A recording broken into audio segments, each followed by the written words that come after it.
Welcome to Just the Cats with Michael Bennett. Hello, Big Blue Nation.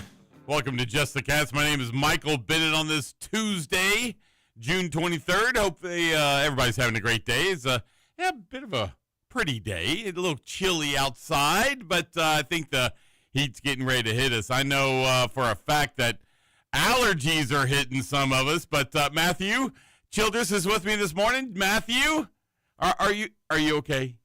I felt like death the past 5 days. Death? Really? I just got mucus all in my throat. I can barely breathe. I'm congested. I sound awful. Yeah, you can't do this. You just got engaged, and Paulina might turn around and say, I'm out, man. I don't need some guy that's got all this kind of issues. I need somebody that's healthy and good looking and going to take care of her. Well, I'm definitely healthy, I'll tell you that. Are you healthy? Yeah. You don't look like you're healthy. Good looking is one thing, but healthy is a definite. Yeah. This is a yearly thing for me. I can't stand it. It's just it's only gotten worse throughout my life because the air quality in Louisville is just terrible. Yep. Welcome to the Ohio Valley. It's so bad. Every single year I have to basically take allergy medicine like it's a probiotic, like it's a vitamin.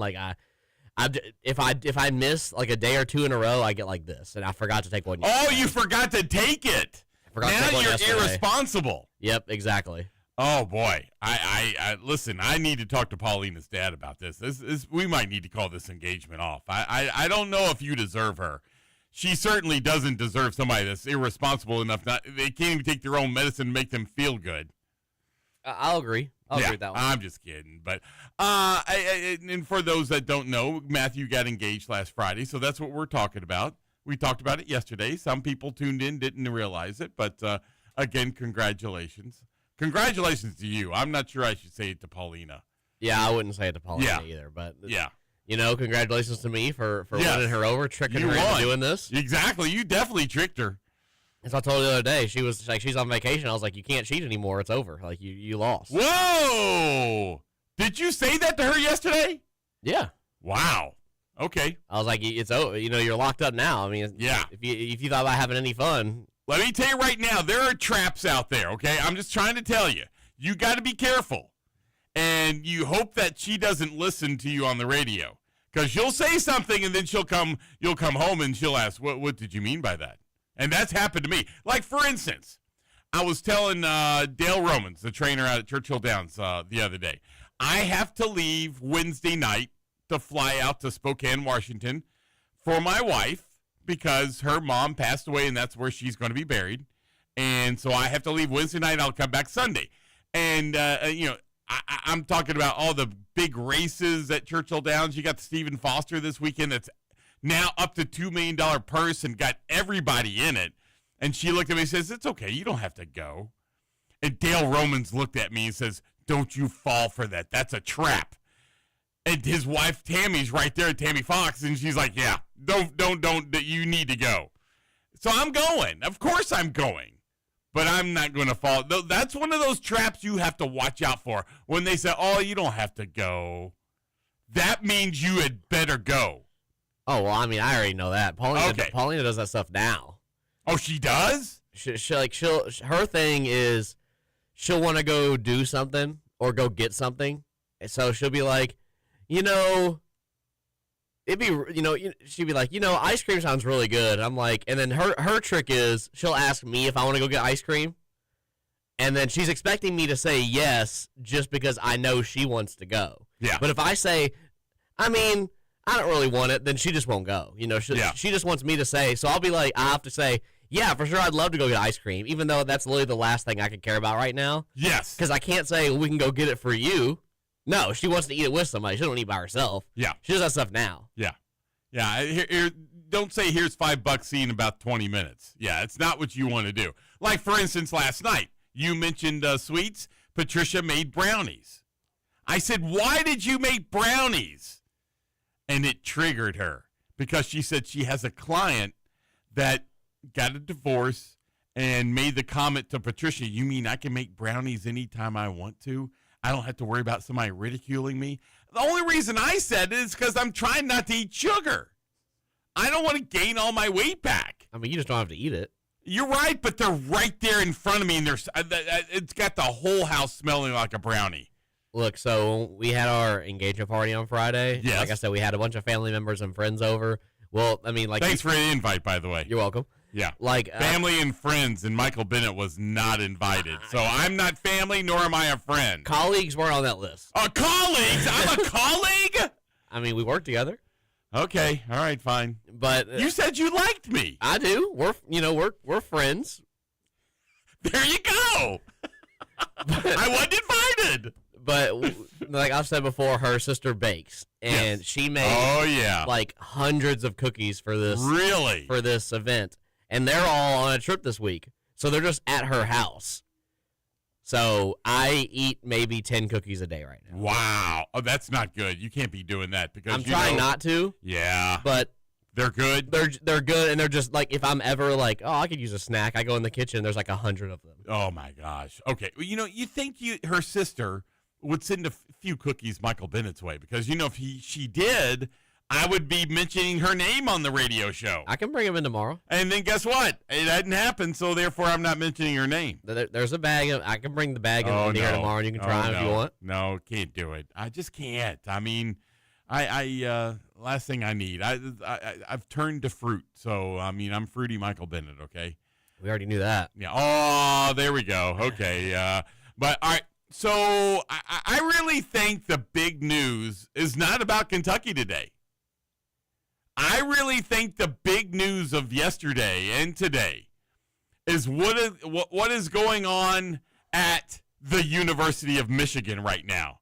I mean, that has become really the center of conversation throughout the country because if you haven't heard yet, Dusty May, the head basketball coach for Michigan, is no longer the head coach of the University of Michigan. He's headed to Dallas to be the head coach of the Mavericks in the NBA. And I looked at this, and I'm like, okay, here goes another college coach to the NBA. How long is it going to take him to learn that maybe I should have stayed in college? This whole thing where college coaches going to the NBA, for the most part, has not worked. Would you say Billy Donovan was a success in the NBA? Somewhat. I mean, kind of. Like, he has a good career. Like, it's not like he went in there and just burned out immediately. He didn't. But what other college coach has gone from the NBA, or from college to the NBA and succeeded? I mean, Rick Pitino was okay. He was okay. He wasn't great. Brad Stevens. But where is he today? Brad Stevens is probably the only one. Is there anybody else? John Calipari wasn't successful. Rick Pitino, I would say, was And Billy Donovan, I would say, was okay. I mean, there's not a lot. There's definitely probably another one I'm not thinking of right now. There isn't. So I just, if you want to text me, tell me who you think, 502-414-1450 on the Whiskey Thief text line. You can do that. Oh, by the way, you can listen to us on YouTube. You turned us on YouTube, I think, didn't you? Yes. The camera's on. But you can go to Big X Sports Radio Louisville and look at my good-looking face. I look good today, by the way. This is my Father's Day present I have on today. So, brand new shirt. I like it. Very comfortable. All right, so what did you think when you saw the news yesterday that Dusty May was going? What was the first thing you thought of? What the hell? Really? That's it? I mean,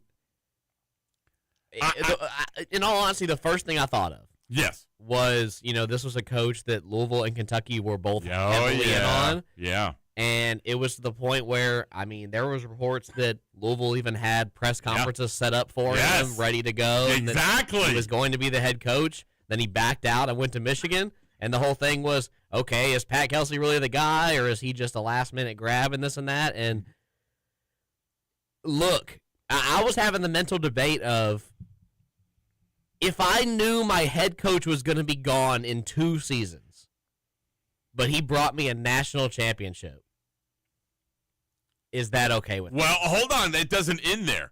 He comes there for, really 1 season, wasn't it? When he at Michigan just 1 season, or was it 2? It was 2. Okay, he was there 2 seasons, wins you a national championship, but that third season he's gone and your entire team is most likely going to be gone. Yeah. Do you want to start all over for just one national title? And that's what was like racking in my brain. Yes. Because when you hire Dusty May, you obviously know that he's been to a Final Four before, so he has some pedigree. Right. You obviously don't know you're going to win a national championship in his first real season as your head coach. Yeah. It's the same question here all the time. Like, hey, would you take one football championship for 9 years of basketball mediocrity? Or would you know what I mean? Would you take, yes. It's that one that we always do in radio all the time. Yeah.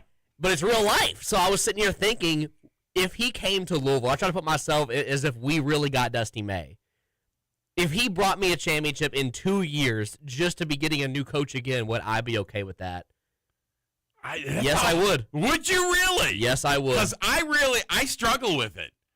Is it worth one title and then go back straight to mediocrity? I really have a hard time with that. Is it worth number 9 to Michael Bennett? See, the way I thought about it this way. If it was 10 years ago, I would say it's not worth it. Because why? Getting a new coach is rebuilding your entire program. It's starting from the ground up. There's no, like, transfer portal. There's no anything like this. But if you brought in Dusty May and you had him for we'll say 1.5 seasons, because their first season, it's not even their full roster. It's a bunch of, band-aided guys put together. We'll say 1.5 seasons. And he brings you a championship in that second year. Not only is it good on him, it's a good resume piece, but it shows that your university is willing to back whoever brings in there, has the funds for it, has the resources for it, has the infrastructure for it to win at a high level immediately. So therefore, if you're a younger coach coming up, or you're a guy who every single time there's a coach opening, that you're getting your phone calls ringing off the hook, like a Dan Hurley or something like that. That school is now a place that you probably want to land at. Like, hey, Dusty May won a championship with these guys in 1.5 years. It took them no time. If I went there, I know I've already won 1 or 2 championships. They're going to give me whatever I want. They're going to give me this. They're going to give me that. Whereas, okay, they've won a championship before, but it's not been for like 12 years. And they've had the same coach. So, yes, you don't want to go through the coaching cycle again, but at least Dusty May having that ability, Michigan having that ability to win a championship that fast, just like Indiana football, now has them on the map. As like coaches are going to say, well, even though it's a football school, they're willing to invest. Like, I'll go there. So I would take it. I would take the one championship. But my problem is now you don't know. Of course, they said the assistant coach, Mike Boynton's going to take over. I don't know if that helps or not. Keep the players there.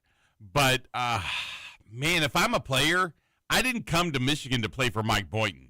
I came here to play for Dusty May. And I'm to a point now because, once they named the coach, which is the interim coach has already been named.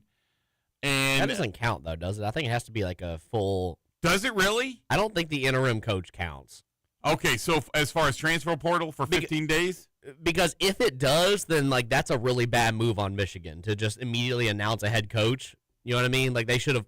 If the interim coach counts towards that transfer portal for them, that seems like they should have waited a little bit so they could settle. Well, who's out. available though? I mean, you are in. This is the 1st of July.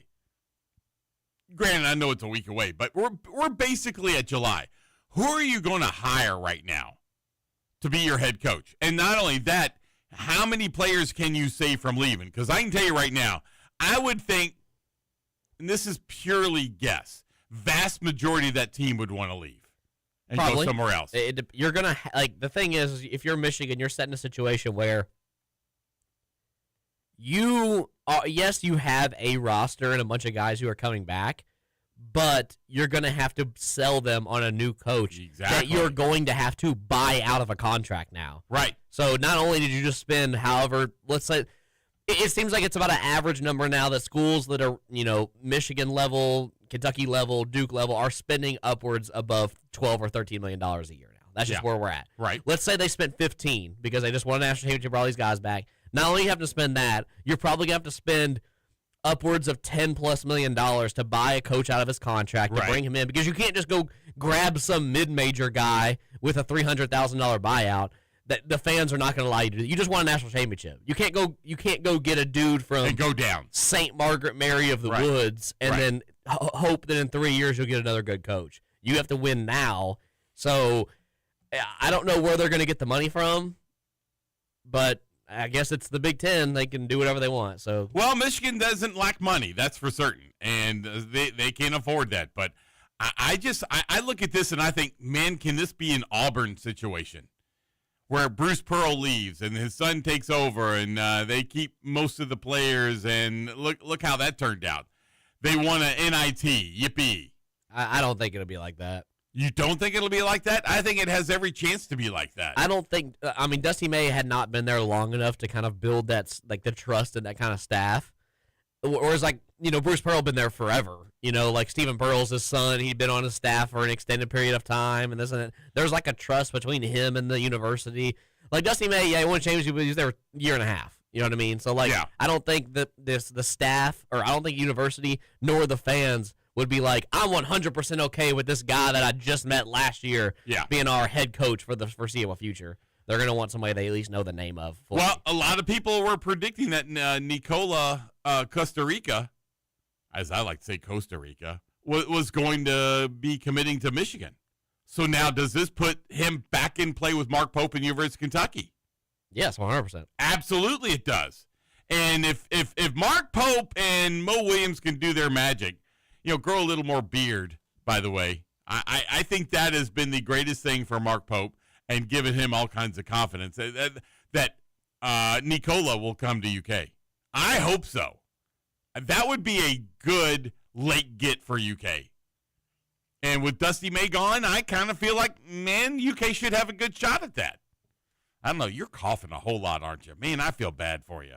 Like, I mean, I don't, like, feel sick. Like, it's just the fact, like, there's just so much, like, mucus and stuff. I'm just so congested. Yeah, I get it. I feel bad for you. I mean, your eyes are real watery. Your nose is itching. I mean, my goodness.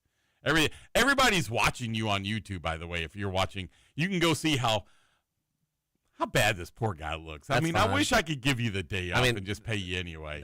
You know what? If you do that, Michael, I'll invite you to the second engagement party. Oh, thanks. Yeah. I'll host a whole other engagement party. For all the sloppy seconds. Exactly. Yeah. I'm trying to think who would be the sloppy second invite there. It'd be Michael Bennett, top of the list.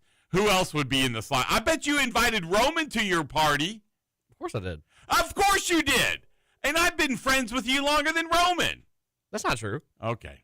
All right. I met Roman before I met you. Did you really? Yeah. Okay. All right, then. Yeah, I invited you to come on my show and be on my show, and I didn't even get it. Technically, so did Roman. Okay. All right, then. Well, it kind of hurts my feelings, but whatever. I didn't. The thing is, I didn't have any friends over. It was literally just like my parents and her parents, and then her grandmother. That's nice. I should have been invited, but I could be, Uncle Mike. You'll get invited to the wedding. Just don't call me Big Mike. I'm not Big Mike. That's somebody else. But anyway, 502-414-1450. You want to text in on the Whiskey Thief text line. If you want to call in, you can do that 502-384-1450. You can tweet me at Just the Cat Radio. When we get back, there's all kinds of stuff going on. And I'm not sure where we want to go. Do we want to talk NBA draft? Do we want to talk about Team Iran?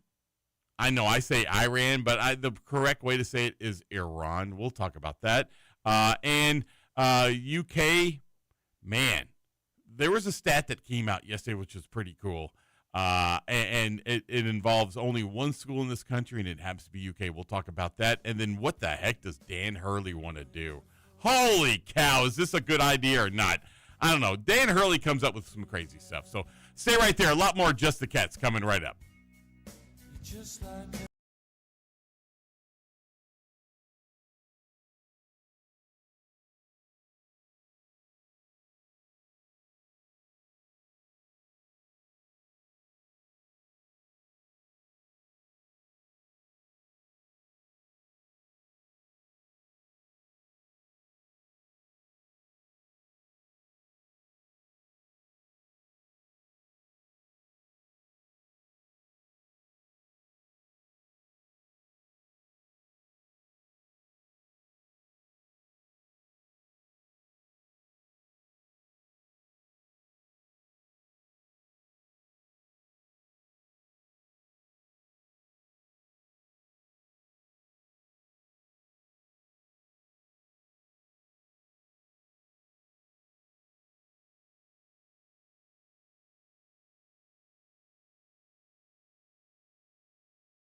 play a good song, I'll let it play a little longer. Because I like this song right here. Are you a big fan of Creep?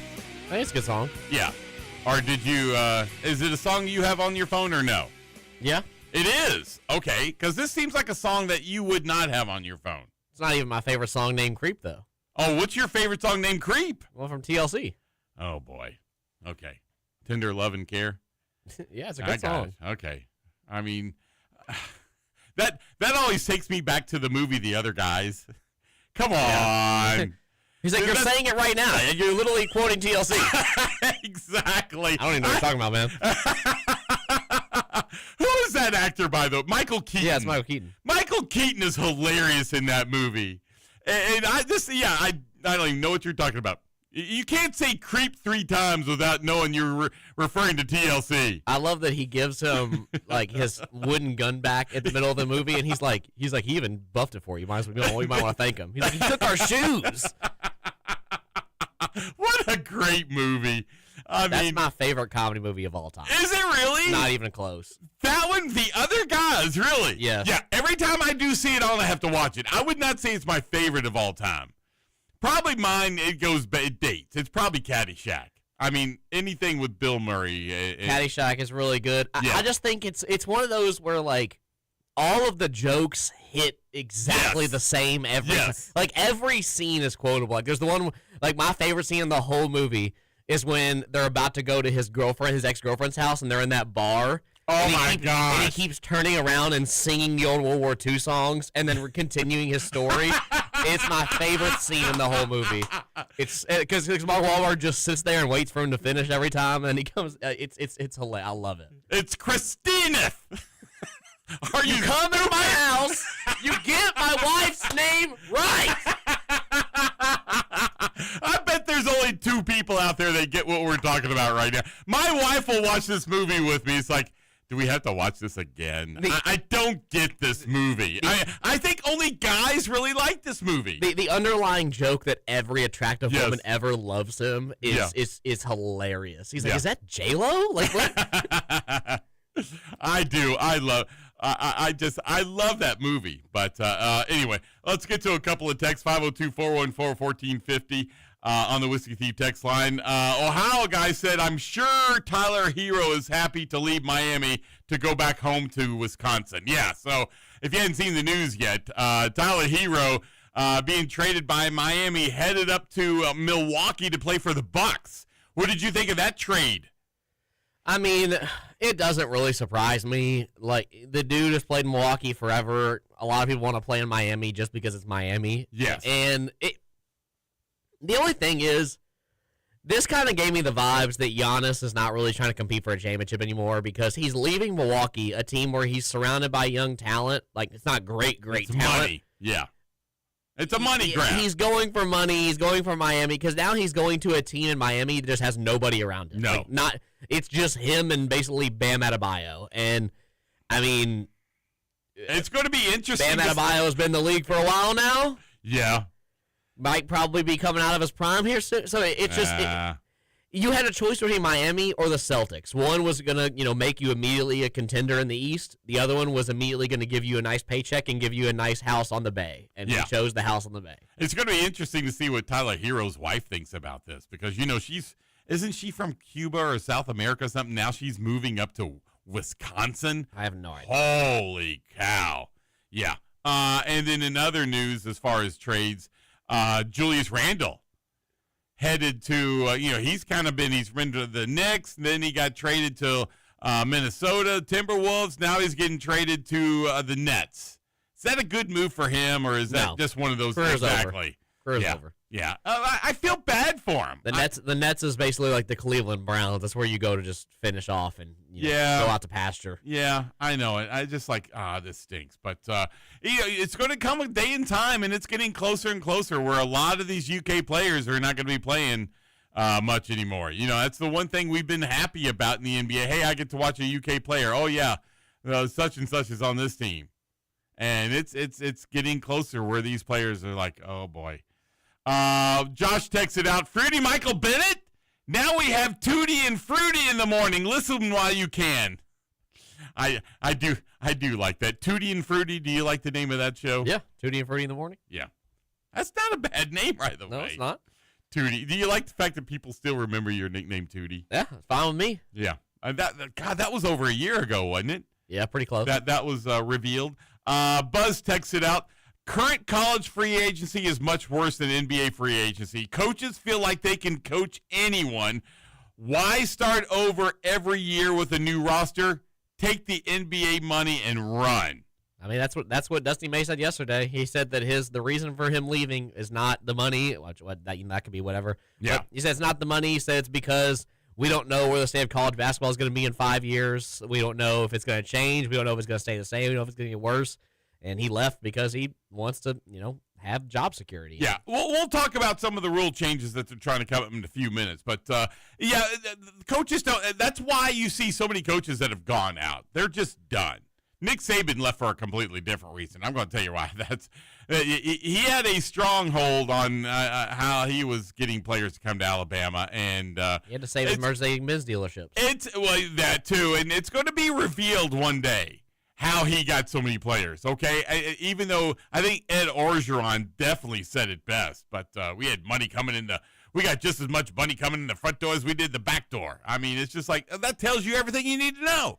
Why isn't the NCAA investigating that? The thing about the situation for me is it makes me feel like his situation, like Ed Orgeron, has been open about it. There's been coaches all around college football that have been open that they did stuff before. Yes. In basketball, the same way. Yes. Who was the Kentucky player or whatever that was on like a podcast a couple months ago? It was like, of course we used to pay players back then. Yeah, I remember that. I don't remember who it was. I forgot who it was. But he said it as a joke too, and people are like, of course, makes sense. The thing with Alabama is he is going against him. He is working so hard to kill the narrative. Who is he? Nick Saban. Nick Saban. Nick Saban's working so hard. Every time the joke is brought up against Alabama, he's defending it with his life. Yeah. It gives me the feeling that some really weird stuff was going on over there, and he's trying to cover it up because everybody else is being open. That of course we used to pay players. Yeah. We do it in the front door. What are they going to do right now? Nick Saban is defending it as if his legacy's on the line. Well, it is on the line. But if he came out and was like, of course I used to pay players, nobody's going to care. Yeah, everybody's like, well, we knew that. We kind of figured. Yeah. But the way he's so defensive about it. He's almost going Pete Rose. Makes me feel like there's underlying things that were going on besides paying players. Much worse. Exactly. That's what makes me feel. Yeah, I'm the same way. I just hope somebody comes out with it. Because every time someone comes at him, he looks awkward. He looks uncomfortable. Yeah. Talk about it. Yeah. Who was the comedian that said it on Game Day? Shane Gillis. And I thought it was hilarious. And Nick Saban, he should have laughed along. To me, the way he reacted told me everything I needed to know. Yeah. Told me that he was looking at it as that's guilt. You can't defend it anymore. Just say it. Yeah, we did it. I mean, he's so afraid that people are going to think that he wasn't the greatest coach because he ended up paying players and we all found out about it. Well, we're not finding out about it. We know it. Just come out and say it. There's going to be books. I think it'll hurt Nick Saban's legacy is what it'll do. And that 1 minute definitely was a chink in the chain when Shane Gillis was making fun of him and he didn't laugh at all and got mad at Shane. Dude, it's just a joke. Yeah, and I mean, I'm not saying he has to literally come out and say, of course we used to pay players and just like some of the other. But like you said, when people joke about it or something like that, bro, just laugh it off. You don't have to be so defensive and uncomfortable about it. One person said, Michael, where will the Michigan players go who has money left? Oh, that's a fair question. I'm sure there's people out there that could find money for them. So you just call a couple of boosters and boom, you got it. I just don't think the money's going to be the problem. Now, it's becoming the problem at U of L. Have you seen this is 5 years in a row the University of Louisville is in a deficit? Mm-hmm. They're reporting right now that U of L is in a $30 million deficit for their athletic department. Yep.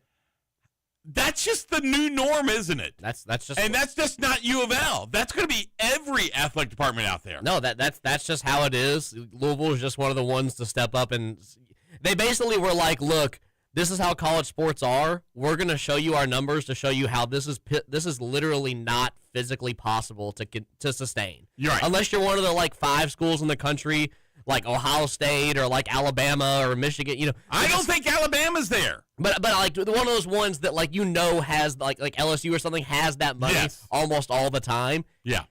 It's going to come to the point where like only those schools can compete for anything. Right. Because they're the only ones that have money left. Even the schools in the SEC are going to have to hit this at some point. Even the Big Ten schools are going to hit this at some point.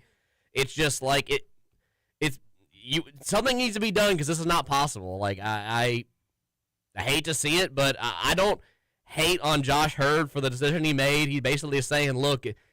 No, I admire Josh Hurd for coming out and saying He basically was like, look, we had 2 options. We can either not pay anybody and suck for a long time and hope that regulations come in that make us relevant later, or we basically borrow money, hope that we win. Yeah, that's a risk. Because the thing is it's a huge risk. It's a lose-lose situation either way, but at least you have the opportunity to make the money back. You know what I mean? If you chose the other way and you chose to save your money and then pray to God that the government or something steps in or NCAA steps in and fixes this. NCAA is not going to step in. The chances of your fans coming back, because who knows how long that's going to take. Yeah. And that's the one thing about, to me, there's a difference between UK and U of L fan bases.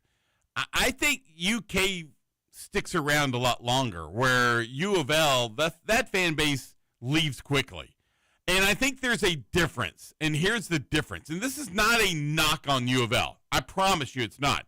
The difference is you get UK fans from a lot of small areas throughout Kentucky, and there's not much to do in those areas. Whereas at U of L, most of the U of L fan base is right here in Louisville, and there's lots of other things to do in Louisville than just to sit here and watch a team that really is not very good.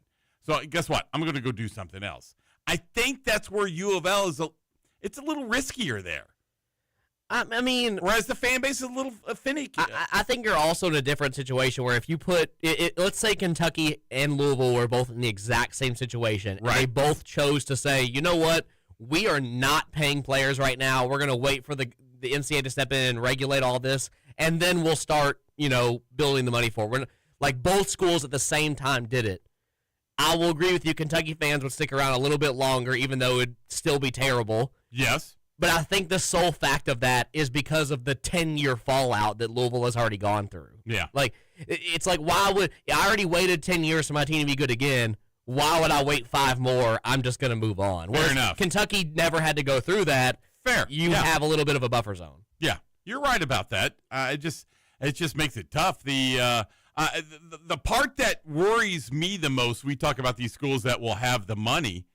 I've said it before, and I'll say it again. Within the SEC, I worry about Vanderbilt. Because Vanderbilt, first of all, they're private, so they don't have to disclose what kind of money they have or don't have. Second of all, I think they have a lot of sneaky money out there, and the alumnus are really supporting this program all of a sudden.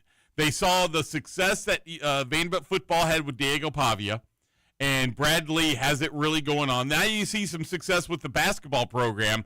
I worry about Vanderbilt getting a lot of money and from their alumnus, and they becoming a successful team. You can laugh at me all you want, but I'm telling you, that could happen. I worry about that with Duke, and I worry about that with Notre Dame. So there's your schools right there that could be the unbelievable teams of the future because they can get alumnus to give money without just flip of a switch. Hey, so for the Ohio guy that asked me a couple minutes ago who has money left, I bet you those schools still have money. See, the thing that frightens me and that I'm worried about is that this stuff drags on too long, and it comes to the point where now the NCAA can't do anything about it, and it's just those, top-tier schools that have money left, and they just own college sports. Yeah. Like, it's basically like they're the ruling power because they have all the money, and it comes down to, like, the SEC and the Big Ten have a super conference, and then all the other schools and all the other conferences don't mean anything because they're out of money. They can't afford to do this anymore. So then 90% of college sports is wiped out. There's like a 16-team NCAA tournament. There's like there's their own college football playoff all over again. That's only the Big Ten, SEC. Like, and that's what we're gonna go to. If this doesn't get regulated, that's what will happen because there's just not enough schools that can afford to do this with how much there's how much the interest is accrued every single year. Well, you know what schools have the largest endowment that could really succeed if they wanted to? The Ivy League. Think about the Ivy League. All of those schools probably have into the billions in endowments. So if they wanted to really get into sports, they could go out and pay as much as they wanted. Can you imagine, back in the early 1900s, Harvard and Yale were some of the best college football programs in the country. And yet they could get back into it and be that team again. Can you imagine Harvard and Yale getting out there and beating the likes of Ohio State, Michigan? That would be just hilarious to me. I wouldn't like it. I'll raise you one. I think. Oh, no. The best college football teams on the planet would be Army and Navy. Oh, wow. Government funded? Government funded. The only reason they're not good is because they have height and weight limits for their players. Wow. And don't forget Air Force. Air Force would be another really good one. Yeah. Or all the military schools. You have VMI in Virginia, Virginia Military Academy. You have Air Force, Army, Navy, and you have Citadel down in Charleston, South Carolina. Like, imagine if it came out and Trump was like, $1 billion of our $3 trillion military fund is going to college football. And we're going to play every game in the White House front lawn. Army Navy is in the national championship every season. Oh, my gosh. That's hilarious. All right.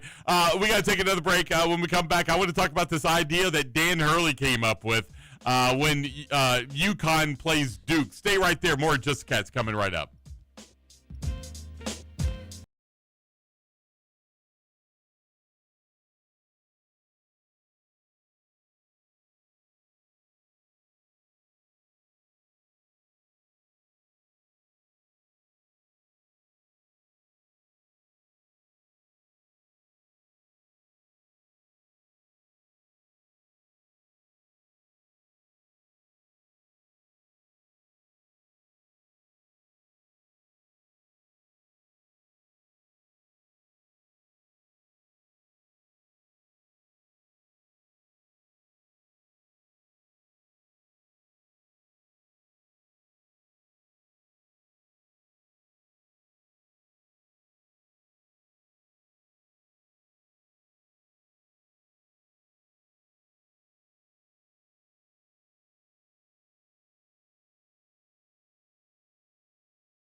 384-1450. You want to call 502-414-1450. You want to text in on the Whiskey Thief text line. One person. Did I read this? I bet the Michigan players have stipulations. You did not read that one. I did not read that. Oh, how a guy said, I bet the Michigan players have stipulations in their NIL deals that they can't transfer.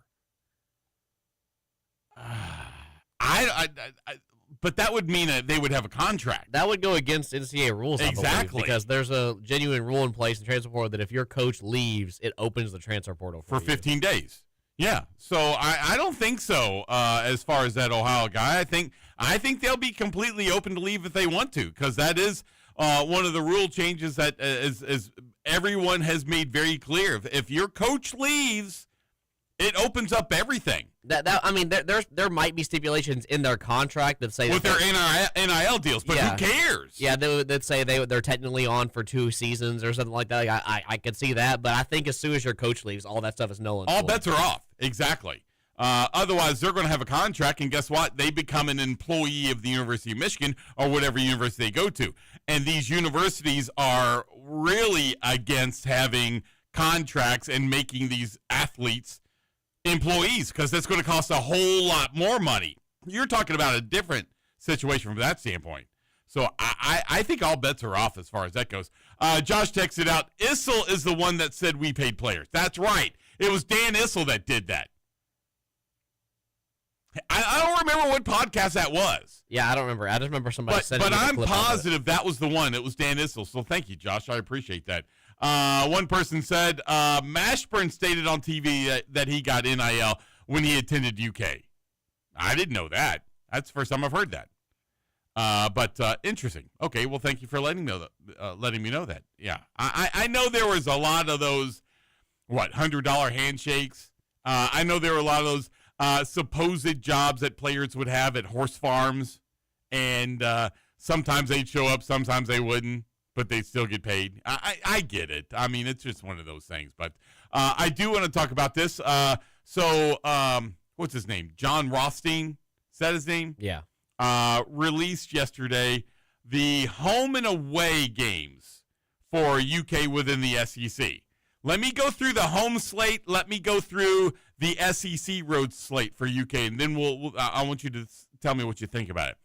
So the 3 games that UK is going to play home and away are Tennessee, Vanderbilt, and Ole Miss. Then on the home slate, where they're only playing these teams once, it's Arkansas, Alabama, Auburn, LSU, Texas A&M, South Carolina. Now, on the away slate in the SEC schedule, again, it's Tennessee, Vanderbilt, Ole Miss. So they're going to see Tennessee twice, which I like, going back to Knoxville. And the UK has swept them the past, 2 or 3 seasons. And got Vanderbilt in Nashville, Ole Miss down in Oxford, at Florida, Georgia, Mississippi State, Missouri, Oklahoma, and Texas. What game sticks out to you on the home slate? Tennessee, Vanderbilt, Ole Miss, Arkansas, Alabama, Auburn, LSU, Texas A&M, South Carolina. That you kind of mark it down. It's like, okay, that's the game I want to see. Is it the second time for John Calipari to come to Rupp Arena? No. Really? I feel like have we not moved on from this already? I don't know. Is he going to play at Rupp Arena 35 times, and every single time we're like, John Calipari coming to Rupp Arena? Like, at some point, we got it. Like, the breakup has to be a breakup. I get I get what you're saying, and I agree with you. But on the other hand, I feel like UK has to beat them on their home court. Last time Arkansas came to Lexington, Arkansas won. Of course, they played last year. UK goes to Arkansas, UK wins. Don't you feel like that's the one game that UK fans are going to mark down because now they want to beat Cal on their own floor? I mean, I hope not. But, like, the way UK fans are, yeah, that's the one they're going to mark down. All right, so you're probably going to say Alabama then. No, I'm going to say Tennessee. Tennessee, really? Over Nate Oates in Alabama? Yeah, I think Tennessee. Interesting. Why do you say Tennessee? Kentucky swept them, like you said, back-to-back seasons. It's going to be one where, look, Rick Barnes made 3 consecutive Elite Eights. The question is, why can't you beat this mediocre Kentucky team ever? Every single time you've lost to them, it's a major blown lead. It's not like you got beat, wire to wire. It wasn't like it was a close game. You're up 17 points. You're up 14 points. You're up 20 points. You're up all, and then you keep blowing them away. So it's one where if I'm Rick Barnes, I get him on a lifetime contract, but you need to go into Rupp Arena and beat this team. Like, you need to somehow understand you need to beat this our older brother you have so you can finally have some respect in the SEC because, I mean, as good as they are, nobody is scared of that team. Like, every single season, like, they make the Elite Eight, but nobody in the SEC is terrified of that team, and that's Rick Barnes' problem. So, from the Kentucky fan standpoint, it's definitely not Tennessee. If I'm a Tennessee fan, thinking of like all the that's my most important game of the season. Well, I get it from a Tennessee standpoint. You're exactly right. I think from the Tennessee standpoint, that is a game they have marked down as Kentucky and Lexington, and Kentucky and Knoxville for that fact. You have a guy on a lifetime contract that literally cannot beat Mark Pope. That'd be a problem. Yeah. All right, let's talk about the road slate. Tennessee, Vanderbilt, Ole Miss, Florida, Georgia, Mississippi State, Missouri, Oklahoma, Texas. I know which one I have marked down, and it's Florida. I want to go down there and beat Florida. Because Florida fans are really feeling like, oh, we dominate UK. Not really a big game to us anymore. Well, I think it's important that they go down there and show up in Gainesville and come away with a win. What are you thinking? If I had to really make a guess, and this is like the Kentucky fan standpoint, yes, you're right. It's probably Florida because, like you said, Todd Golden, I don't think has lost to them yet. No. And he left Rupp Arena last year. Remember, towards the end of the game, and he made that comment, "Get the blank out of here." Yeah, he was yelling at I suppose he was yelling at the fans, but you kind of getting a little bit of cocky Todd Golden out there, and I don't think that sat well with a lot of UK fans, the UK basketball team, and the coaching staff. If I'm looking outside in the game that I think is most important, I think it's the road game against Vanderbilt. Really? You've picked two surprise ones for me. I like this. I think that you kind of made the point earlier, and we've all seen it coming that Vanderbilt has a lot of money. You're right. Has been untapped for a long time until NIL started. Vanderbilt's coming up in every single sport right now, and it's kind of becoming like a passing of the torch of who's going to be, the better team. Maybe not the best team in the SEC, but second or third. And Vanderbilt is kind of passing Kentucky at this point. It seems like they're spending their money a little bit better. I think that Mark, what's his last name? Oh crap. Who, the coach at Vanderbilt? Yeah, their head coach. I can't think of it right now. I think I think he's done a better job than Mark Pope has in his short tenure there so far. I think they're bringing in better recruits at this moment. Mark Byington. It's kind of, like I said, it's kind of a passing of the torch. It's one where if you're Mark Pope, if you can go into Vanderbilt and get a win, I know you beat them last year on your home floor, but you got blasted by them on their home floor. They look like a bona fide possible Final Four team going to the tournament. It's a team that's growing quickly. If you can go in there and beat them on their home floor and kind of cement yourself as like, hey, I'm still Kentucky in the SEC, that's a big win. What do you think as far as their record in the SEC? Do you think they'll have middle of the pack record, above or below? I mean, you look at Tennessee, Vanderbilt, Ole Miss, Arkansas. All right, Tennessee, you think it's going to be a win for them, for UK in Lexington? Yes, I think they trade 1-1 this season. All right, Vanderbilt in Lexington. God, your hesitation's making me nervous. I'm actually going to say they don't beat Vanderbilt. Really? All right, Ole Miss. They beat Ole Miss. I think so, too. Arkansas. So he comes back to Lexington. Can UK Mark Pope beat John Calipari and the Razorbacks? I'm going to say yes. They don't have Darius Acuff anymore. All right. Alabama. Can UK beat Nate Oates? I'm going to say no. Auburn. That should be a freebie. I'm going to say yes. Easy. LSU, I think, should be an easy game, don't you? Texas A&M. I don't know. Buckyball is really nice, but I think he's up and coming right now. I think he's doing a good job. I'm going to say Kentucky wins that one. I think so, too. And South Carolina. Yes. That's got to be a win. Yes. So you got him one loss or two losses? I forget. You had 2 losses. I have 1 loss at home.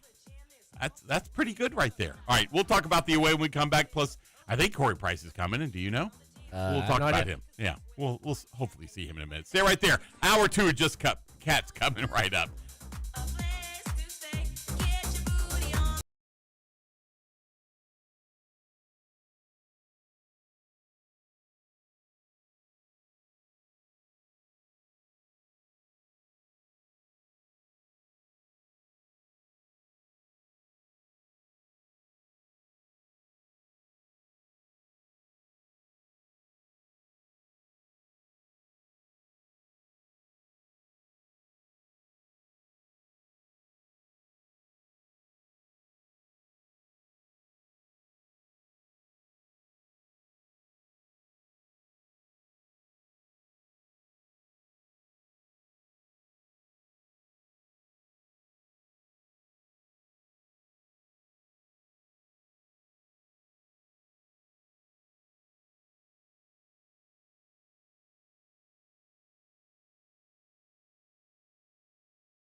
Welcome to Just the Cats with Michael Bennett.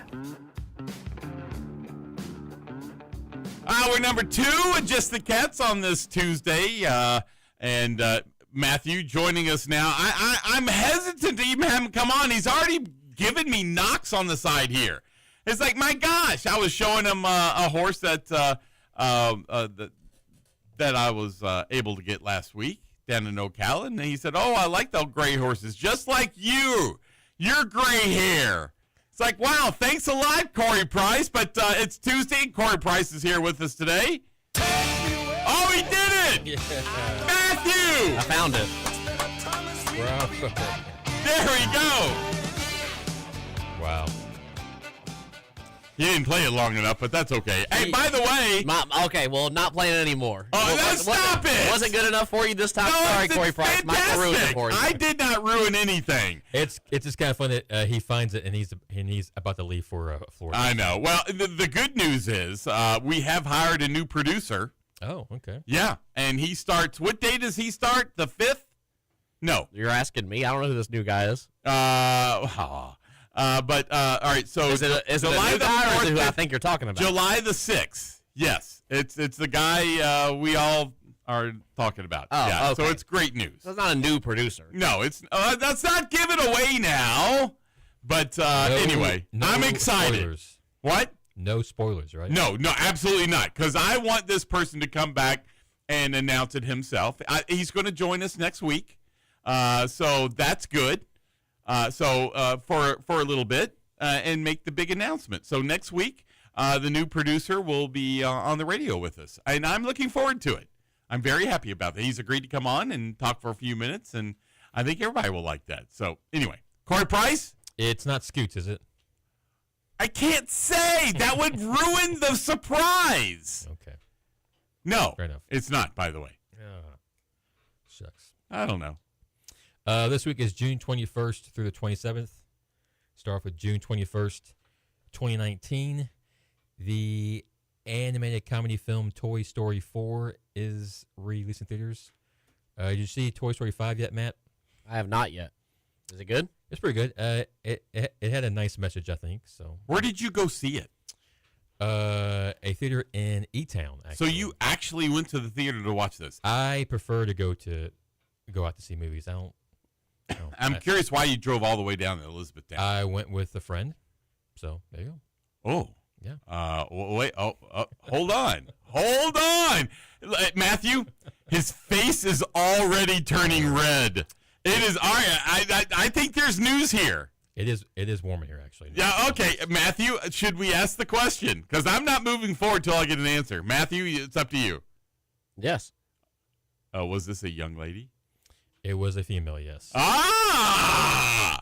Okay, good. And are you getting engaged anytime soon, like Matthew? Not even. I'm happy for Matt. Don't get me wrong. Yeah. But no, not may we have her name? Not even close. No. Oh, really? Come on.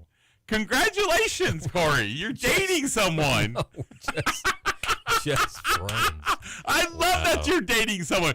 I have never seen your face so red in my life. But anyway, I'm just having fun with you. I would never want to embarrass you. Of course not. Yeah. Directed by Josh Cooley. It features the voices of Tim. I don't even remember what we're talking about. Toy Story 4. Thank you. 5. Michael. Or are you saying 4? Well, oh, you brought up 5. Sorry. You're right. Yeah. I'm mentioning 4 for this week. Yep.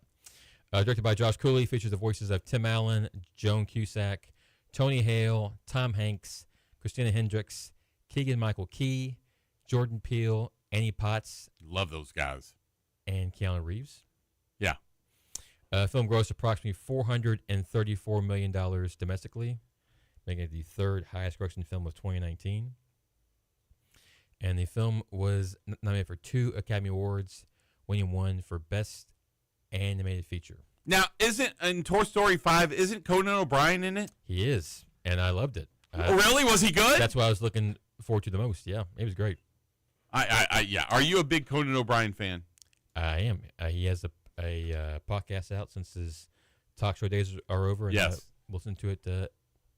So do I. Yeah. Everyone needs a friend. Well, I love that. Conan O'Brien needs a friend. Yeah. Anytime he has like John Lovitz on, I have to listen. I mean, any guest he's on, he makes it great. What's the other guy? Hader.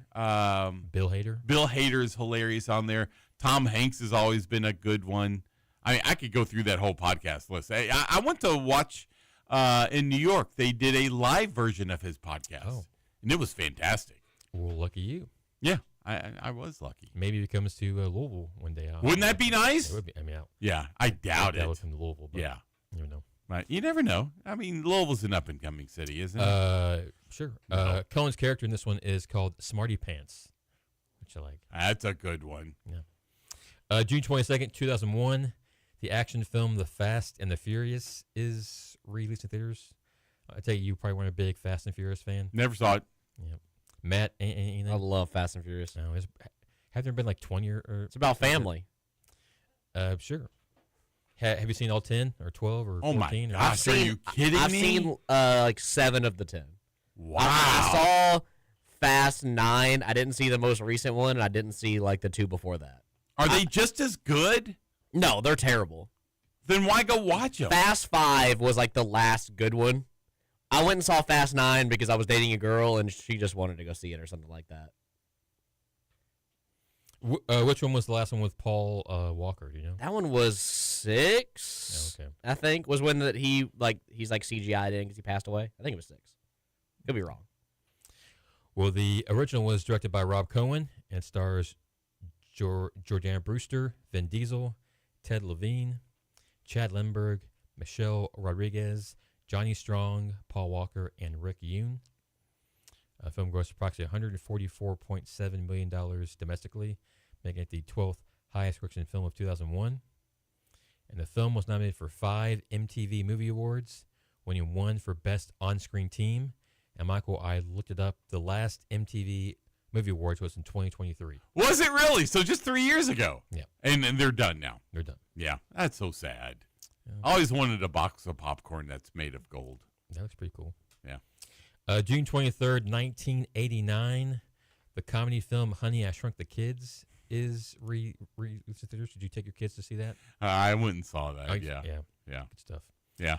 Directed by Joe Johnston. It stars Matt Frewer, Rick Moranis, Robert Oliveri, Amy O'Neill, Marcia Strassman, Christine Sutherland, and Thomas Wilson. I was always a big Rick Moranis fan. He's coming back. He's Really? He's going to be in the new Spaceballs. Really? In 2027. Yep. Oh, that's so sad. It's not going to have John Candy in it, but oh well. Yeah, sure. Film grossed approximately $130.7 million domestically, making it the 5th highest grossing film of 1989. The film was nominated for 6 Saturn Awards, but sadly didn't win any. 0 for 6. June 24th, 2022, the biopic Elvis is released in theaters. Did you ever see Elvis? I did. I saw Elvis. Matt, see Elvis? That's the one with what's his name in it? Austin Butler? Yeah, I saw it. He's a good actor. He was in that World War II movie too, or show. I can't remember what it was called, but I'm sorry. Go ahead. It was okay. I think it was great. Fun fact, I went to the last film that ended at Village 8, which was Elvis. Really? Elvis on July 5th, 2022. So it's kind of a cool moment. The film was directed by Baz Luhrmann. Stars, of course, Austin Butler, Olivia DeJonge, Tom Hanks, Richard Roxburgh, and Helen Thompson. Film grossed approximately $151 million domestically, making it the 12th highest grossing film of 2022. And the film was nominated for 8 Academy Awards and won none. Like I said, 0 for 8. June 25th, 1993, the romantic comedy film Sleepless in Seattle is released in theaters. Did you see that? I love that movie. Yeah. You'd be a big fan of rom-coms? There's a lot of them I like. That was definitely one of them. I would probably put When Harry Met Sally as one of those. It seemed to always have Meg Ryan in it. Yeah. You've Got Mail? That's another good one, yeah, because it had one of my all-time favorite comedic actors in that one, and I can't think of his name, Tom Hanks' dad in that movie. Yeah, I can't think of it. I'll tell you in a minute.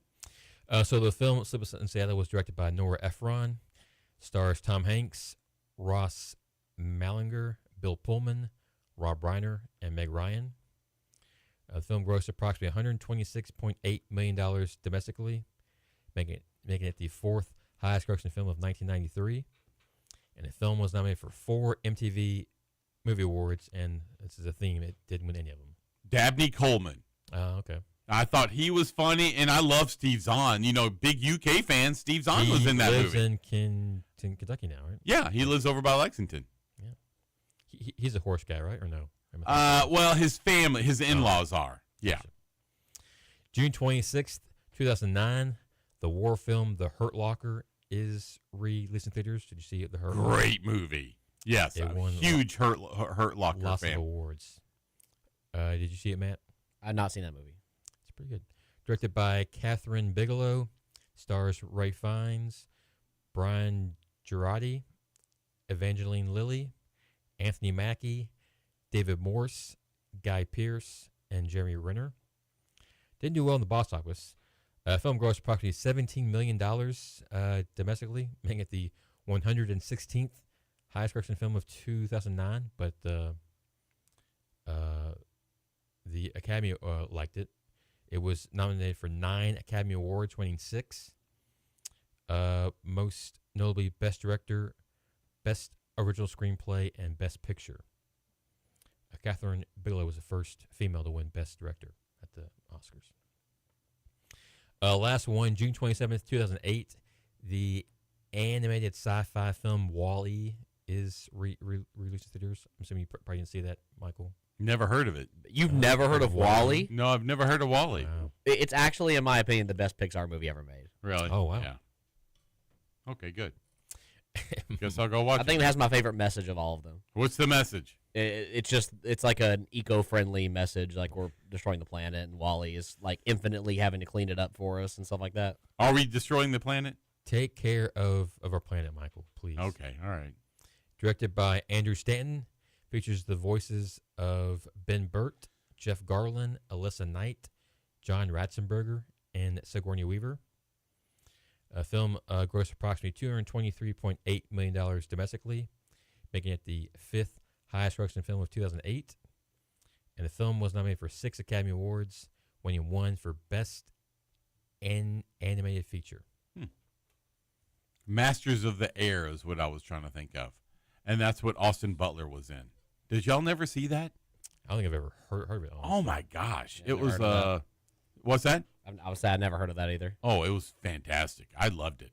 It's not like it was a Masters in the theater because I didn't see it. It wasn't in the theater. It was on Netflix or something like that. that might be why I missed It was a series, and it was fantastic. There's I think it's the History Channel is doing a 20-part series on World War II currently, and Tom Hanks is like the host. The narrator. Yeah, Yes, I've been watching that. I was watching it last night. I was doing some work. I'm loving it. You're not? No, I am loving it. Yeah. 'Cause I don't know like a whole lot of detail about the war, so Yeah. it's nice to. I mean, is Tom Hanks overexposed? It seems like he does everything. He probably deserves to do everything. Is that really? Why? I think mean- he's a great actor. Yeah. If Tom Hanks overexposed, then what's Morgan Freeman? True. Listen, I'm not knocking on Tom Hanks, and I would never knock on Morgan Freeman. I love Morgan Freeman. I think I don't know who has the better voice. Unfortunately, James Earl Jones is not with us anymore, but James Earl Jones just had that kind of voice, just like Morgan Freeman. I don't know whose voice I would prefer. James Earl Jones, Morgan Freeman, and Corey Price. Oh, listen to that. the Wow. top 3 voices. That would be the funnest job ever. My wife has a client that's all they do is voice. And so if you go to certain airports, if you go to certain airports, you hear their voice. Wow. And I was like, that's the coolest thing. And he That'd be gets pretty paid to say that kind of stuff. I mean, I don't know.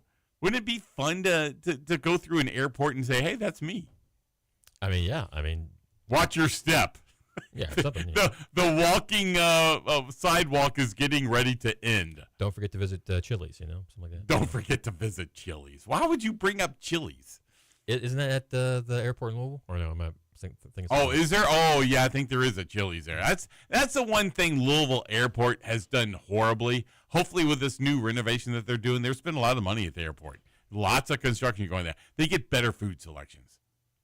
I don't fly a whole lot, so Oh, you don't? I haven't been there in quite some time. No, I think I'm there every week. You're a busy man. It's Michael. way too much. Yeah. All this horse stuff going on. Oh, come on, it's fun. I'm enjoying all the horse stuff. I'm glad you do. Yeah. I'm just saying I get to see Tom Leach Hanks? every now and then. No, Tom Leach, because he'll be at Keeneland because he's the host there. I'm actually doing a feature on Tom because this year will be his 30th season calling games for UK. 30 years. Well, yeah, the season, yeah. He started. Wow. Started in '97, so. Well, but I mean, 30 years since it's been Ralph Hacker. That's just Yep. amazing to me. So for the yearbook for football, I'm doing a little Q. Are you really? Yeah. All right. Do you have your questions down? I sent it to him on Sunday. Yes. He's gonna record his answers, give it back to me, and they'll put it in Word. He won't form. sit down and talk to you live about this? Well, I mean, I guess I could, but it's just easier, honestly. It is. Yeah. Yeah, I get it. All right, can you give us a little tidbit of maybe one or two questions that you asked him? Yes, I think I asked a lot of the basics, like what's his favorite stadium besides UK Commonwealth to yeah. call a game. Yeah. If he has like a player or game that sticks out his first 29 seasons. He's called every game since '97. He hasn't missed one, so I asked if he's had any close calls of games he. Ooh, that's a good question. Might miss because of travel or sickness or something. Yes. Yeah, because I remember back in the day when Ralph Hacker was coloring, of course, the great Kaywood Ledford was play-by-play, they would talk about how UK had a night game for basketball in Lexington and UK had a day game in football in Knoxville. I remember that. Yeah. And they would have to they would describe how they were going to get on a jet and fly back up there and cover both games. So they did football game, did the basketball game that night. And I was just like, I always thought that was really cool. I would love to know how long before he became the play-by-play guy, did he have an idea that he would become the play-by-play guy? And what was his reaction when he finally heard the news that he was going to be the play-by-play guy for UK? I had a question that was similar, not quite that, but I asked at what age did he feel like he wanted to do something in radio? And I asked if his parents were encouraging of that goal, that dream. And then I asked, how his first game was August 30th, 97. I asked if he can, give any memories of that day and how it felt and stuff. So yeah, it was exciting to hear him. I mean, there are two different guys that Kaywood Ledford, who is always going to go down as, to me, the GOAT for UK and play-by-play. Tom Leach is right there behind him, and Kaywood did not have the kind of excitement that Tom Leach brings. I mean, you knew it was fun to listen to him when he first started, and it's still fun to listen to him because you still hear that excitement come out of his voice. I mean, every time I hear him say touchdown Kentucky, and I mean, back then you could go back and listen to easily, and you can today, but his call during UK U of L games and hear him call the football ones. I'd go back and listen to him over and over just because I loved his excitement. It got me excited all over. It would give me cold chills like it does right now. It's just like I love listening to Tom Leach. I think it just and getting to know him and what a great guy he really is. And how he acts on the radio is exactly how he acts in person. And, back in '97, it's not like it's today where every game is live, on TV or streaming. So, I mean, there were many games where if you wanted to know what was happening live, you had to listen to Tom. So, I was 12, so it's kind of an age where, it kind of means a little more to you, I think. So, he made a pretty big impression on me, and I mean now I get to work with him, so it's Yeah. pretty Yeah, because the crazy. one thing you don't hear Tom Leach say anymore, this is one thing that Kaywood Ledford always said. If you're listening, we're going right to left if you're listening on your radio dial. I think he still says that. I'm pretty Does he sure. really? Yeah, Okay. I'm pretty sure. Because not many people listen on their radio dials anymore. I mean, Well, you're predominantly listening on your phone or your computer or something along it's those lines. But still him talking. So. it absolutely it is. I'd like to know as well. Was there ever another job he possibly could have taken? Would he have gone to the NBA? Would he have gone to the NFL? Would he have gone to a major city and done something like this? Probably should ask that. Kind of along the lines you mentioned just briefly ago. He's been so amazing at his job for 30 years. I asked him like what makes him, what pushes him to keep doing it? Because he could. I mean, if he wanted to, he could retire today and he would leave something awesome behind. So Right. I was gonna ask him like what pushes him to keep doing it. I would love to know. I know he wouldn't answer, but I'd love to know. Who was your favorite coach? I didn't ask that. Yeah. I don't think he would answer. Nah, probably not. Yeah. I mean, it's pretty. I mean, now with Stein and Bat, he's been through I think 6 coaches and 4 athletic directors, Has it been 4? and still just been one voice. So Wow. Tom's been through a lot. Yeah, he has, and he sounds the exact same. So, I mean, it's funny. I'll talk to him on the phone or in person. It's like, okay, I'm listening to the UK broadcast right now. And Tom's big with horses too, right? Oh, very much Yeah. so. Oh, yeah, and that's where we'll see each other at Keeneland and stuff. And he'll ask me, what you got running today? So, but yeah, what a great guy. But I look Amazing forward guy. to that. Yeah. It should come out when? Probably early September. I know they sell them at the home games. I'm not sure where they'll be selling them besides that. So I guess at worst the first home game, which I think is Yeah. September 5th. I think. Something like Yeah. Okay, good. Yeah. And so you got any plans with your lady friend anymore this week? that. No. You're not heading down to E-Town. Is she coming up to Louisville? Good. No. His face is already turning red, Matthew. There's no- It's already. I there's just no asked a plans. simple question, No and his plans. face is turning red. No plans. Really? Oh, was it not a It's a fine. love connection? It's nothing like that. Really? Yeah. Is she just a friend? Yeah, just a friend. Oh, this is so sad. Okay, come on. Friends turn People into of the- girlfriends. People of the Girlfriends turn into wives. people of the opposite sex can't be just friends. No, you know that answer. They can't. No. That question was answered when Harry met Sally. Wow. Boys cannot be friends with girls, and girls can't be friends with boys. Thank you, Matthew. Go ahead. Wow, that's a freezing cold take. I think. Every look, I'm going to debunk this right now. Corey, do you have a single female friend in your life that you've never even thought, you know what, I could be with her? Ever? Say what now again? Like, if you ever had a female friend in your life where for even for a second you thought in your head, I could be with her if she asked me. I guess I'm getting confused on what the question. I am understanding the question. He How are knows you what I not? mean. He knows what I mean. No, is that what he doesn't want to answer? Seriously. Is there a girl out there Okay. that you are friends with Okay. that you could never think of making out with? Well, yes, of course. There is? Yeah. Okay. All right, then. Matthew, do you I don't believe him? him. I don't either. I don't For believe one a word he's second. coming out. I guess I'm weird. I don't know. No, you're not weird. You're just not answering honestly, but that's okay. All right, Corey. I'm truthful, my I am not. Listen, one of the first texts I got on Sunday, Corey Price saying Happy Father's Day, and I always appreciate that. Corey's good about that. How many people do you think you text on Christmas, Thanksgiving, birthdays, and Father's Day and Mother's Day? As many as I can think Really? of. Yeah, That's I nice of mean, you to do that. gotta spread the joy. Yeah, you do. You do that all the time. So, Corey. Even females that are just friends, Yeah. You gotta spread Oh, the. geez. Here we go. you gotta spread- I'm not buying it, guys Matthew. spread- Go ahead. They're acquaintances at best.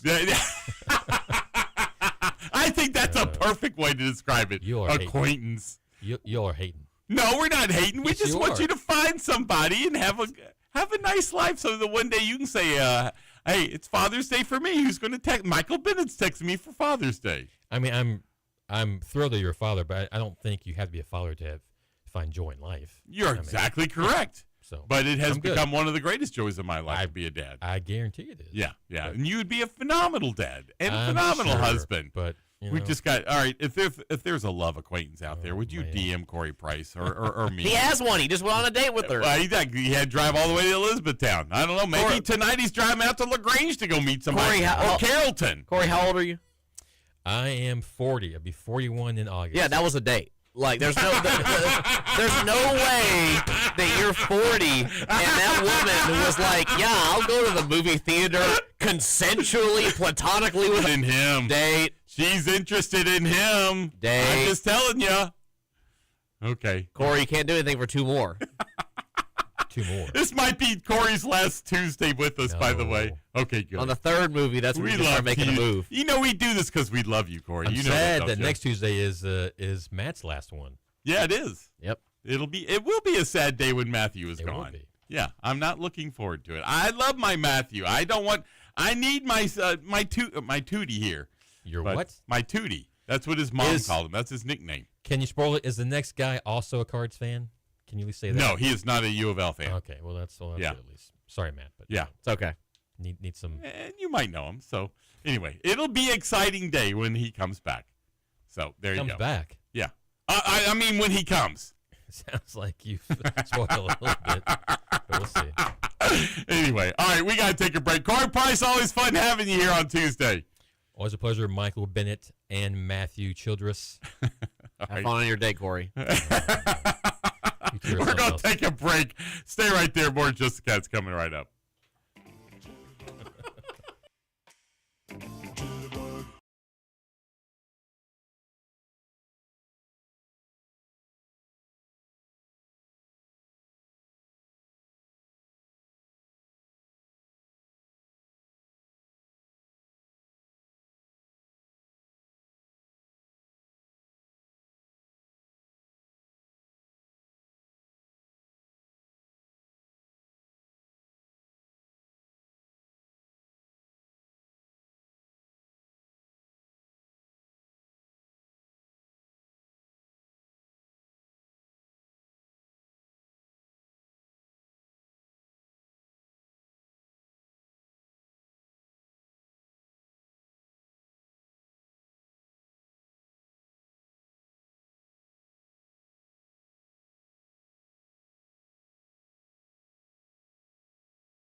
little hard on Corey that last segment. I mean, his face was so red. But were you just a touch a little hard on him? No.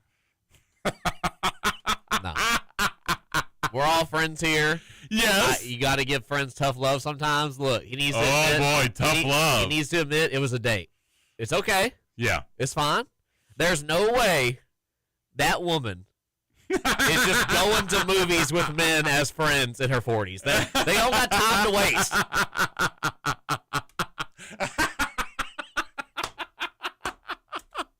Oh, my gosh, man.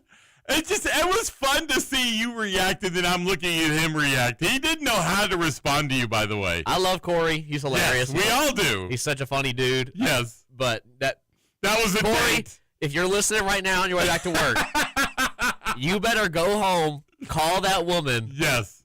And ask her out and again. Ask her out again, and Yes. I bet money she'll say 100% yes. Oh, yeah, exactly. Oh, yeah. There was a love connection. I think that's what he didn't want to admit, that he likes her, and he doesn't want to maybe let her know. I get it. It's the first date. Yeah, but he told us that he went to the movie, and I said, well, who'd you go with? And he said, a girl. Just friends. I don't buy it.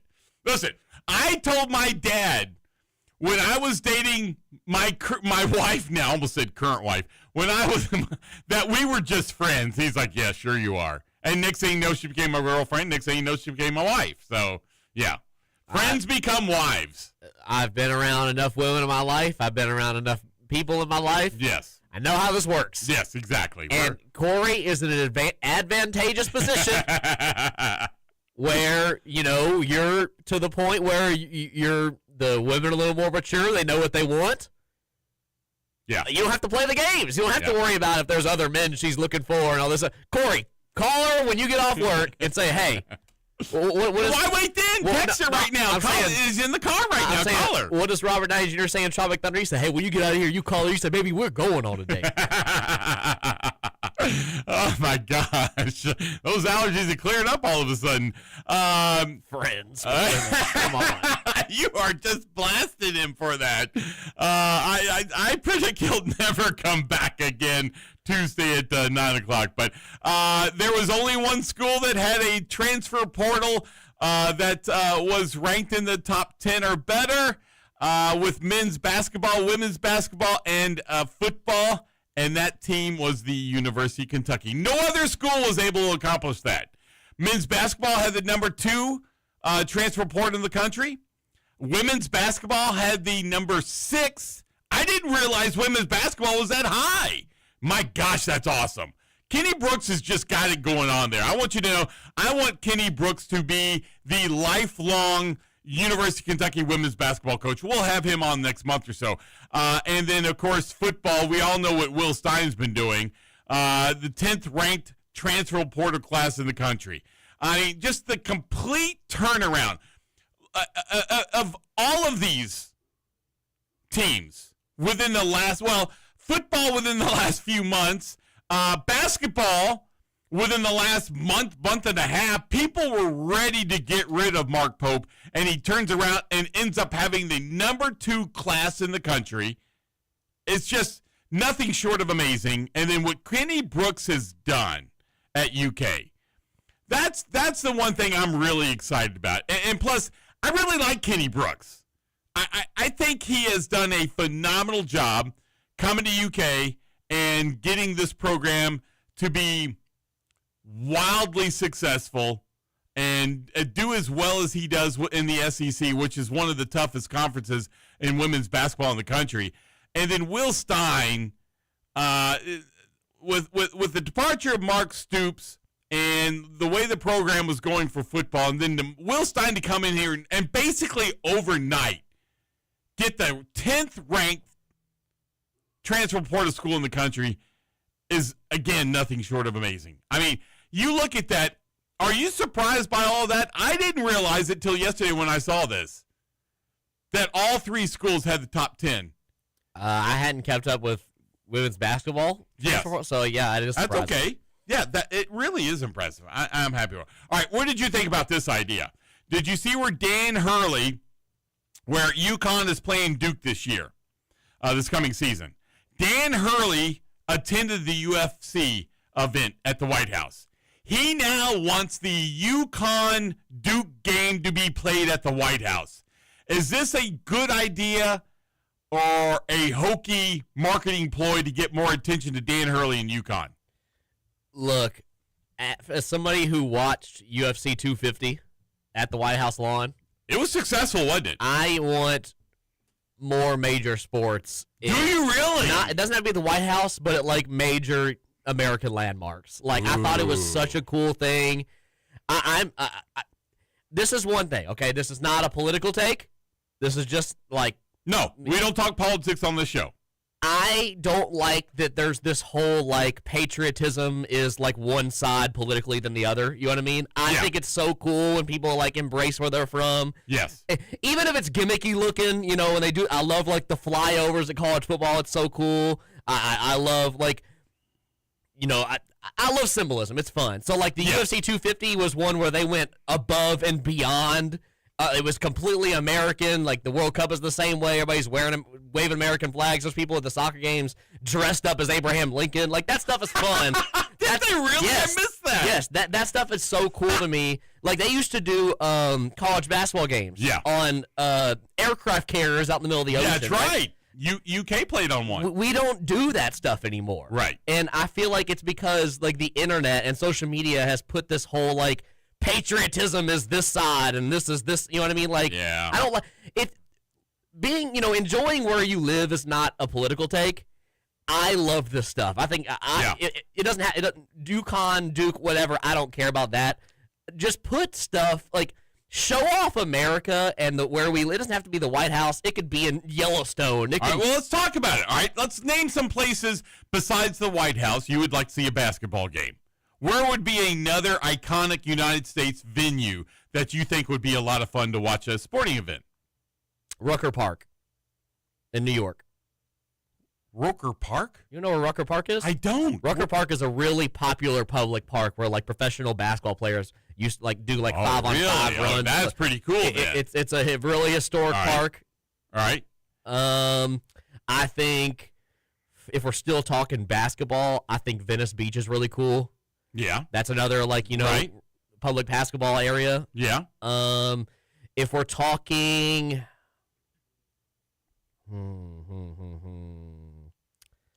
I'd love somewhere like Midwest. Like, I think like a national landmark kind of thing, you know. I don't know. America's huge. There's so many places you go. I mean, throw somebody in Alaska. Like, move somebody around. Well, they used to have that great Alaskan shootout. They used to have that, and that's kind of, I think it's gone by the wayside. But yeah, I kind of like, it was a hoax last week, but I thought it was pretty cool to say that a basketball game by UK and Kansas was going to be played at Churchill Downs. That'd be cool. I think if you played that in the paddock, you could easily put a basketball court in the paddock, couldn't you? And the surrounding stands could be where the people sit and watch the basketball game. Yeah. I thought that was kind of cool. U of L did it. I like that stuff because it's for the fans. It's for the viewers. It's for the atmosphere. It's one of the few things we have left that's not for the business owners of the world. Right. It's not a corporate meeting to go to the basketball game. You know what I mean? Like, I love that that's why I loved UFC 250. Like, it's been so much fun to watch that stuff. I wish we did more of it. I wish we brought it to college sports, not just basketball. I wish we did it with football. Like hockey every year does the outdoor game. And I love that. Those are wildly successful. They sell out every time. Yes. It's like, oh my gosh, we're watching hockey outside. Like, this is awesome. Well, you know, they were so nervous last year. They did the one in Tampa where the Lightning played at the Buccaneer Stadium. They were so worried that the ice was going to melt.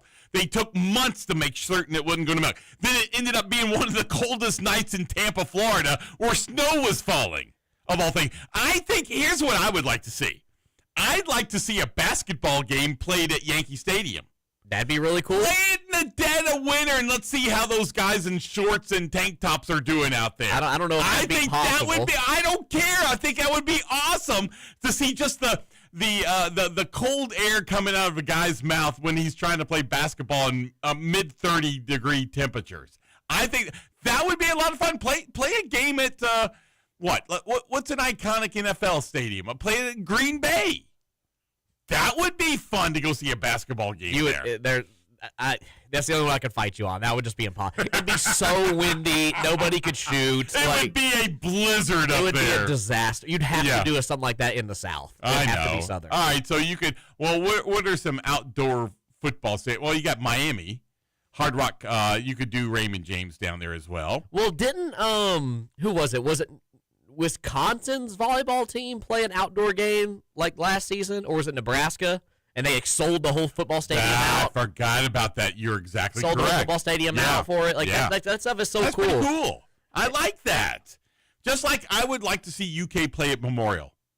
Just one game play at Memorial Coliseum. I promise it'll be so sold out. It'll be the buzz. It'll just be a lot of fun. So anyway, all right, we got to take our last break. I'll get to your text as soon as we get back. 502-414-1450. Stay right there. One more segment. Just Cats coming right up. This is Sam at Whole Soffel Brewing. Hey, Michael, how do you spell beer? Food. Food? No, that's not how you spell beer. But I'm hungry.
text messages, 502-414-1450 on the Whiskey Thief text line. One person said, lots of Cal to Michigan reports. Would he?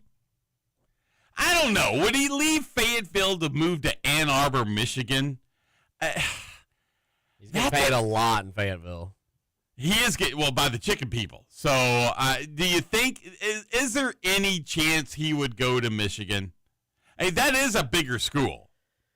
And there's probably a lot more opportunity for more money than just from one chicken person.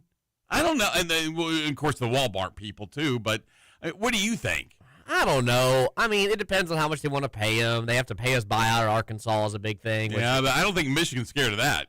They're not. But it's also, I think Cal enjoys playing in an environment that likes when basketball is, the main thing. Michigan's just not that. I mean, there's Michigan fans are tuned in for football the whole season, and then once January is over, then they kind of transition over. Hope the basketball team's pretty good. So I don't. If it was if Cal just came out and said, "Look, I'm coaching for 2 more years. I'm making sign 1 more contract," then he could go to Michigan, possibly try to win a championship before he leaves. But if he is doing what he's doing now, and he genuinely wants to continue to coach basketball for an extended period of time, I don't see him going to somewhere like Michigan. I think that's your best comment was, why would he go to a school that's mostly known for football? So if he's not going to be the king bee like he is at Arkansas, then he's not going. He likes attention way too much. Somewhere like that. Yeah, and that's not a knock. That's a reality. So don't give me a hard time. I'm knocking on Cal. One person said, NCAA rules allow them to transfer. NIL deals are more binding than NCAA rules in our world today. I still think they get out of the NIL deals. I think they walk away from that. I know I'm old. It's K-Wood and then everybody else. Yeah. Buzz, you're right about that. I mean, and I think Tom Leach would not take offense to that. But, man, listening and growing up with K-Wood Ledford on the radio was a lot of fun. But I will say, probably the best thing that ever happened to Tom Leach is that Ralph Hacker was in between. If Tom Leach had followed K-Wood Ledford, I think it would have been a much tougher road, but I think he would have succeeded. I know he would have succeeded, but it would have been tougher for him. I think it was an easier transition from Ralph Hacker to Tom Leach. Tom Leach has just done a phenomenal. I love Tom Leach. I love him as a person, and I love him as an announcer, and I'm so happy he's our announcer because I think, bar none, today there's nobody better than Tom Leach. John here. Hey, Michael. I have a hypothetical question for you. In 1998, Tubby Smith and the Kentucky Wildcats won the men's NCAA basketball championships. Some say Tubby won that with Rick Pitino's players. They try not to give him credit.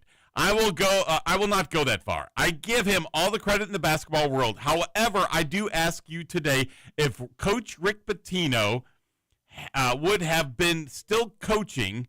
Would he have coached them to a better record and along with still winning the championship? Would he have coached them better in your opinion? And Matthew, chime in if you would like to as well. What do you think? I still think that team would have won. I was not alive, so I don't really have a take on this. Okay. I think they would have had a better record purely because that team was still used to Coach Pitino's style, so they had to learn a new style of basketball under Tubby Smith. So that's where I think the difference is, and the only reason that Pitino would have had a better record. I hope that answers your question right there, John. Ohio guy said UConn versus Duke wouldn't work at the White House lawn because of wintertime weather. Unless they scheduled it earlier. I mean, that's a non-conference game, so that game could be, I'm sure the date's already up, but they could schedule that game October, November. It might be chilly, but if you play it on a weekend during the day, it should be fine. Don't you think? You have to be like an early season, exhibition or something. No, come on. It can't be an exhibition game. It's got to be a real game. You literally couldn't run out there in 40-degree weather and just play basketball for 3 hours. Yeah. One person said basketball in front of Lincoln Memorial. That'd be really cool. That'd be really cool right there. Do it. You couldn't probably put it on the reflecting pond, but that would be cool to have it right there. But in front of Lincoln Memorial, I would like that. Or Thomas Jefferson's Memorial or the Washington Memorial, any of those. I think, especially Lincoln, I'm probably partial to Abraham Lincoln because he's from Kentucky, so I would probably do that. I never understood why Illinois, as I like to say, Illinois, they call themselves Land of Lincoln. Well, Lincoln's from Kentucky, so really Land of Lincoln is from, even though he grew up in Illinois, but come on, he's from Kentucky, right? We got his house. Yeah, exactly. The funny part is they don't even know if that's his real house or not. What did you think about the Iranian team? How they handled themselves during the World Cup? You know, they left their locker the same way that they came in, clean, perfect, immaculate. They even wrote a note to the city of Los Angeles. We came to Los Angeles with pride, competed with honor, and leave with dignity. Thank you, Los Angeles, for your hospitality.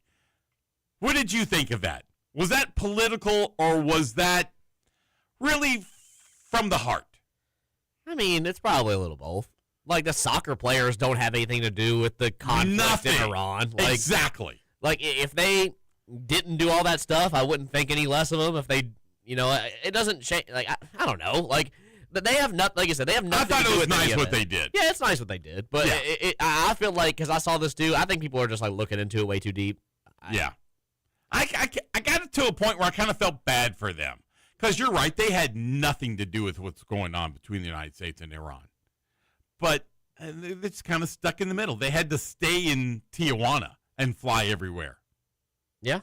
So that's unfortunate for them. Yeah. But I also get that, every country has ignorant people. Yeah. And if some of those ignorant people probably found out that the Iranian people were staying in this particular hotel, then it might cause problems. You know what I mean? So like, I do. That's not me saying that that's wrong or right but I'm just saying there's ignorant people everywhere. Yeah. Well, NBA draft is tonight. Are you going to watch it? I mean, I'll keep up with it. Yeah. I'll have it on. 8 o'clock, first round is going to be on ABC or ESPN or whatever respective. It's going to be interesting to see where Jaden Quaintance is going to go. I mean, it's gone from first rounder. We'll talk more about it tomorrow. First rounder to second round. I mean, I wonder if he should have stayed at UK. I don't think it would have benefited him. You don't think so? No. All right. Well, we'll talk about that tomorrow, amongst a lot of other things. So, fun show today. We'll see you tomorrow. Everybody have a great day. All right? All right. Didn't know if that was to me or just. Oh, no, to you. Well, it's 9:59. I thought we were done. It just turned 9:59. We got like 50 seconds left. Oh, we do? Oh. Well, you want me to go on for another 50 seconds? I mean, I've already thrown the show out of here. So. No, you're good. Anyway, this was fun today. I had a lot of fun today. So, I hope you did too. All right, everybody. See you tomorrow. Have a great day.